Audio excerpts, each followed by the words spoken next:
Minerva पाठशाला में आप सभी का स्वागत है। कक्षा 8 में अभ्यास 2C में हमने ये फर्स्ट क्वेश्चन कर लिया था, सेकंड में भी ये सारे कर लिए थे और ये है पार्ट 3 में हम थर्ड क्वेश्चन डिस्कस करेंगे। थर्ड क्वेश्चन में कह रहा है वह छोटी से छोटी प्राकृतिक संख्या ज्ञात कीजिए जिसे 4931 में जोड़ दें तो योगफल पूर्ण वर्ग हो जाए। मतलब ये जो दी हुई संख्या है ये पूर्ण वर्ग है नहीं, इसमें कोई ना कोई ऐसी संख्या है जो जोड़नी पड़ेगी जिससे ये पूर्ण वर्ग बने। तो सबसे पहले तो इसका भाग विधि से हम वर्गमूल निकालेंगे और वर्गमूल निकालने के बाद हमें ज्ञात हो जाएगा कि वह कौन सी संख्या है जो इसमें जोड़नी पड़ेगी हमें। तो हम शुरू करते हैं, ये क्वेश्चन हल करेंगे। तो हम अब स्टार्ट करते हैं ये क्वेश्चन। इसमें कह रहा है कि पहले तो इसका हम देखिए संख्या दी गई है, देखिए ये है बुक, इसमें ये वाला क्वेश्चन है। कह रहा है वह छोटी से छोटी प्राकृतिक संख्या ज्ञात कीजिए जिसे इस संख्या में जोड़ दें तो यह पूर्ण वर्ग हो जाए। तो सबसे पहले जो काम है वो है इसका भाग विधि से वर्गमूल ज्ञात करना। पहले हम वर्गमूल ज्ञात करते हैं, फिर देखते हैं क्या करना है। तो ये संख्या है, अब इसका वर्गमूल ज्ञात करने के लिए जो हम कर रहे थे हमेशा से, देखिए सबसे पहला स्टेप क्या है, जोड़े बनाना। जोड़े बन गए। अब पहला जोड़ा है 49।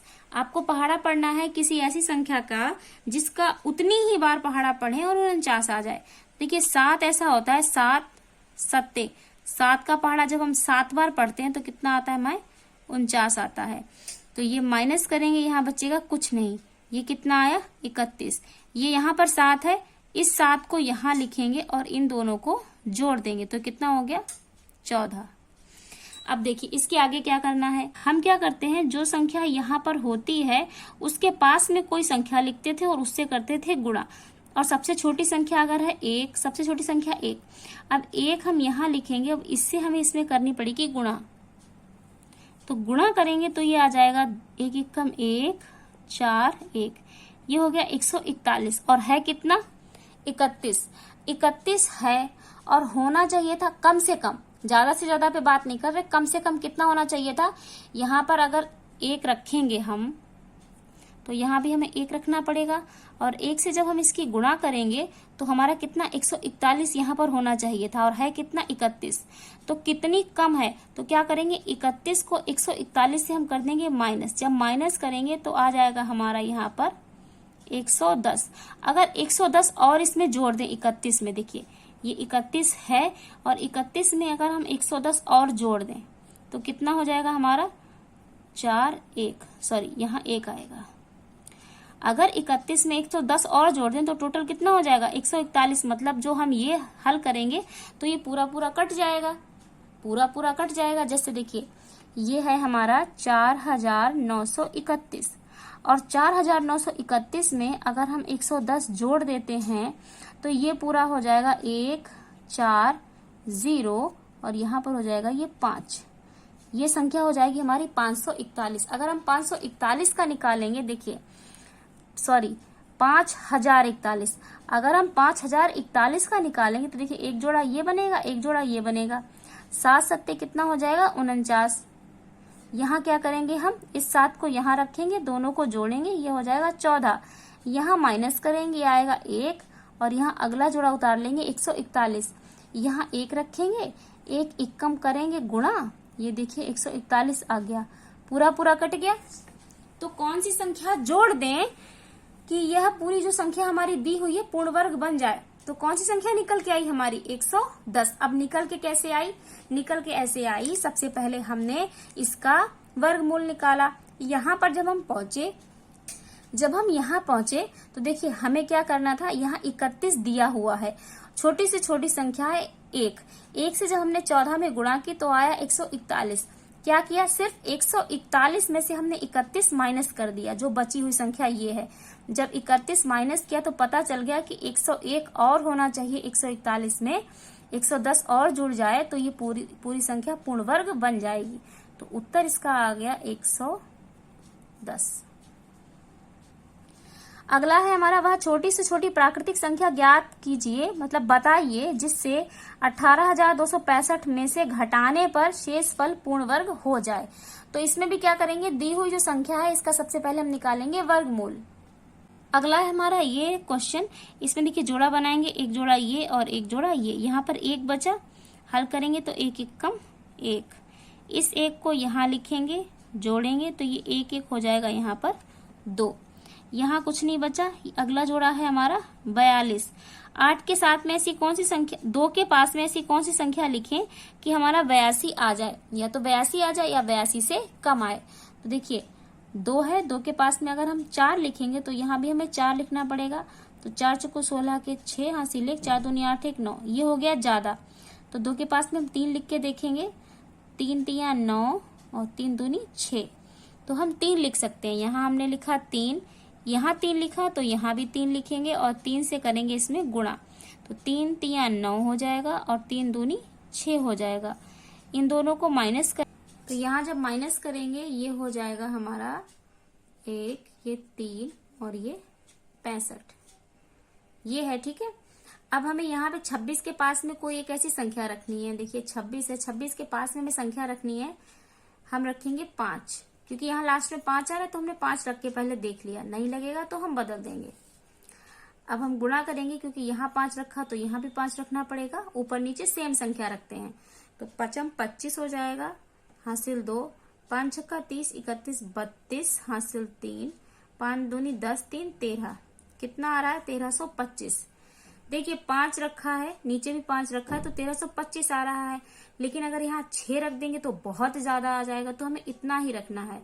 तो यहाँ हम रखेंगे 1325। कितनी बार में गया? यहाँ 5 लिखेंगे, यहाँ 5 लिखेंगे। माइनस करेंगे जब हम, तो देख कितना बचा है, यहाँ पर 40 बचेगा। मतलब यहाँ पर ये पूछा गया था सवाल में, देखिए सवाल में पूछा गया था कि 18,265 में से घटाने पर शेषफल पूर्ण वर्ग बन जाए।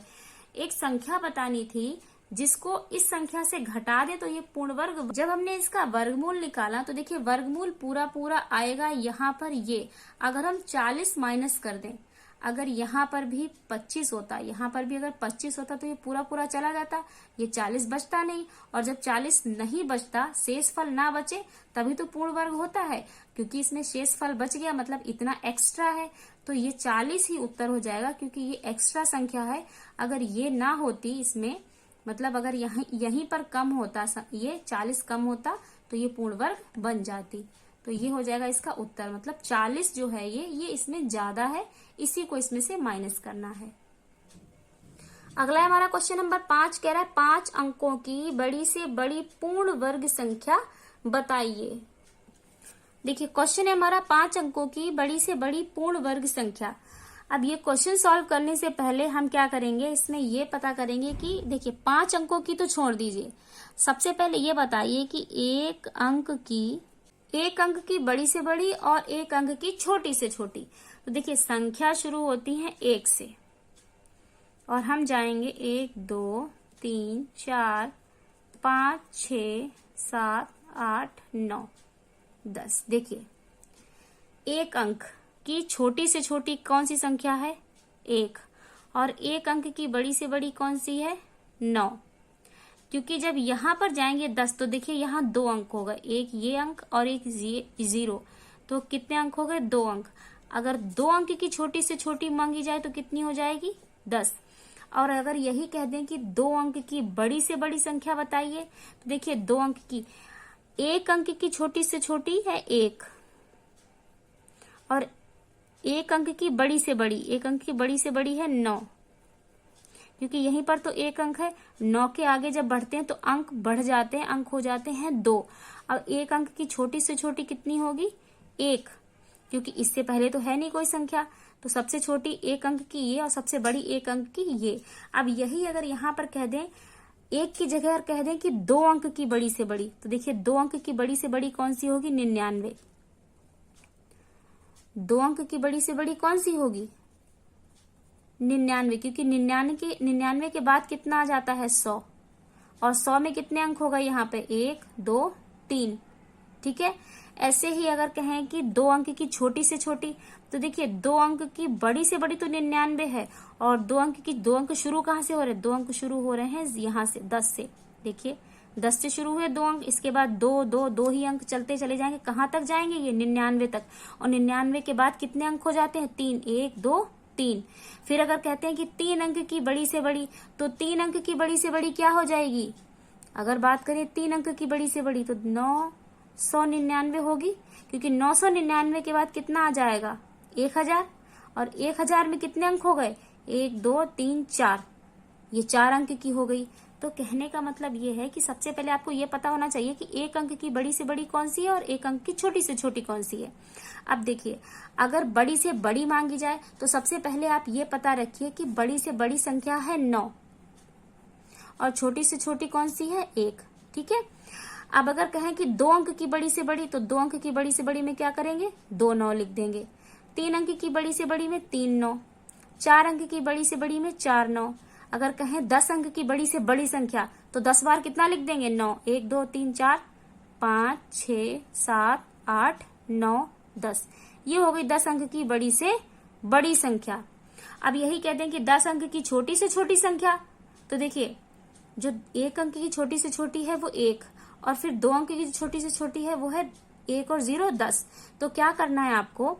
जब कहें कि 10 अंक की छोटी से छोटी संख्या, तो एक तो आपको 1 लिख देना है और 9 0 लगा दीजिए। 1 2 3 4 5 6 7 8 9। ये हो गई 10 अंक की छोटी से छोटी संख्या। 1 2 3 4 5 6 7 8 9 10। ठीक है।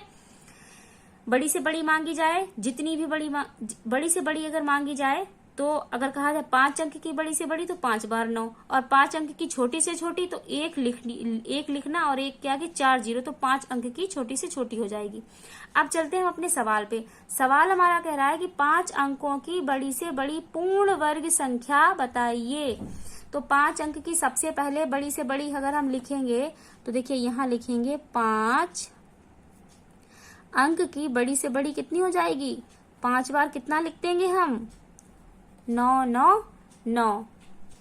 ये तो हो गई 5 अंक की बड़ी से बड़ी संख्या। ये बड़ी से बड़ी संख्या है, लेकिन अभी पूर्ण वर्ग संख्या निकालने के लिए क्या करेंगे? सबसे पहले बड़ी से बड़ी संख्या निकाल लीजिए और उसका निकाल लीजिए वर्ग। तो हम क्या करेंगे? ये जो हमने 9 लिखा है 5 बार, इसका अब हम निकाल लेंगे पूर्ण वर्ग।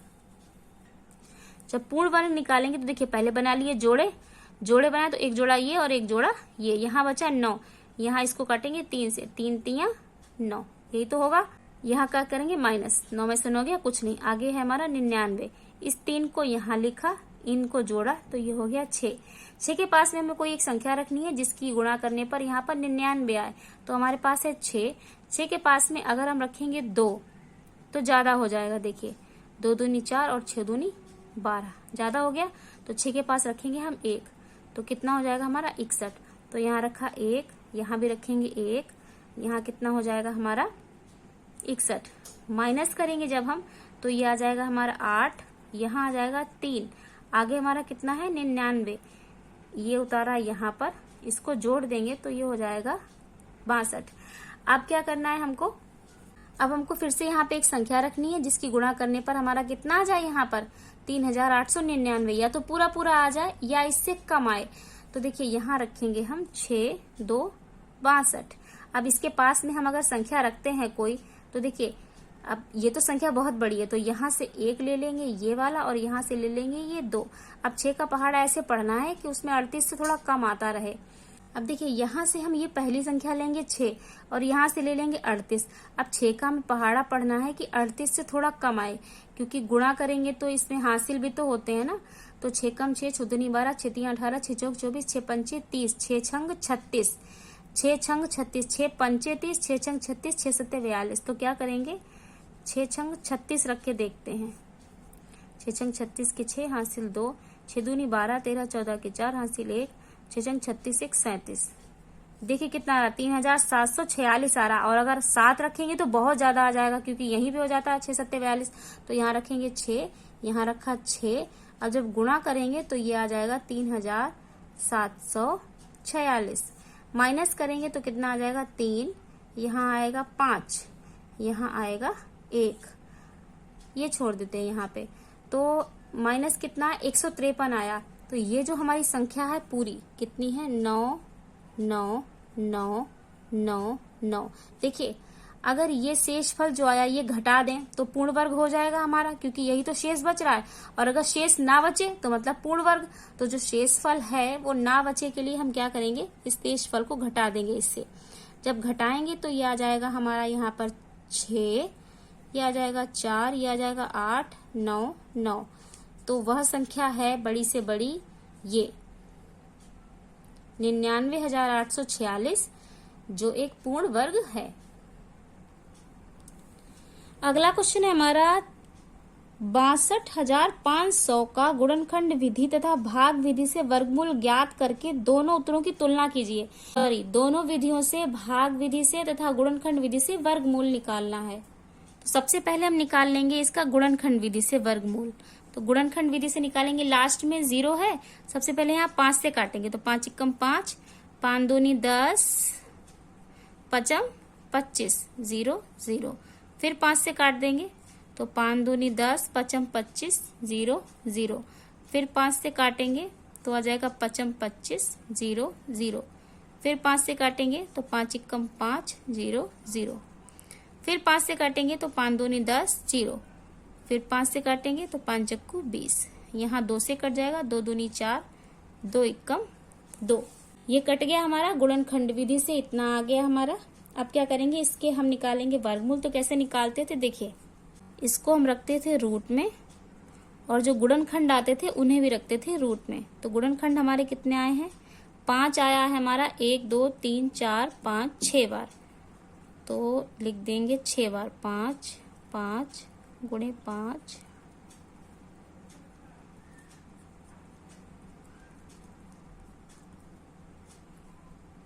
6 बार हो गया। अब देखिए 3 5 ले लेंगे और 1 2 ले लेंगे, ऐसे यहाँ 3 5 और 1 2 ले लेंगे तो कितना हो जाएगा रूट में हमारा 5। बराबर बराबर बांटना है दो भागों में, यही तो करते थे गुणनखंड में। तो ये हो गया 5, फिर से यहाँ लिख देंगे 2। जब गुणा करेंगे 5 25, 25 पंचे 125 और 125 दूनी 125 दूनी 250, 250 गुणे 250, ये आया रूट में। इसको लिखेंगे हम 250 की घात 2 रूट के अंदर। इस रूट से ये कट जाएगा तो उत्तर आ जाएगा 250। तो ये तो आ गया हमारा गुणनखंड विधि से। अब निकालेंगे हम भाग विधि से इसका। तो भाग विधि से भी हम यहीं पे निकाल लेंगे। देखिए यहाँ पे कितना है, 6। तो 6 है तो कितनी बार जाएगा ये, 2 बार, 2 दूनी 4, क्योंकि 3 3 9 ज्यादा हो जाएगा। तो यहाँ पे बचा 2। अगला है हमारा 225, तो ऊपर आ गया हमारा 2। ये 2 रखेंगे, ये दोनों 2 2 जोड़ेंगे तो ये हो जाएगा 4। अब यहाँ पर कौन सी संख्या रखेंगे, तो यहाँ लास्ट में 5 आ रहा है तो यहाँ 5 रख के देखेंगे, यहाँ भी रखेंगे 5। इनकी करेंगे गुणा तो 5 25 के 5 हासिल 2, 5 × 20 2 22। पूरा पूरा कट गया, ये 5 रख दिया हमने यहाँ पे, तो ये आ गया 25। संख्या तो सारी कट गई। अब देखिए 2 0 है तो 2 0 का 1 0 हम यहाँ लगा देंगे। अगर 4 0 होते तो 4 के आधे कितने होते, 2, तो यहाँ 2 लगा देते। अगर 6 0 होते तो 6 0 के आधे 0 कितने होते हमारे, 3, तो यहाँ 3 0 लगा देते। तो जब भाग विधि से निकाला तो कितना आया, ±250। और गुणनखंड विधि से भी कितना आ गया, ±250। देखिए गुणनखंड विधि से भी ±250। तो दोनों विधियों से हमारा उत्तर आ गया बराबर। तो 2C हमारी कंप्लीट हो चुकी है। फर्स्ट पार्ट में ये सारे क्वेश्चन है, सेकंड पार्ट में आपको ये सारे क्वेश्चन मिलेंगे और थर्ड पार्ट में आपके ये वाले क्वेश्चन चारों सॉल्व हो चुके हैं।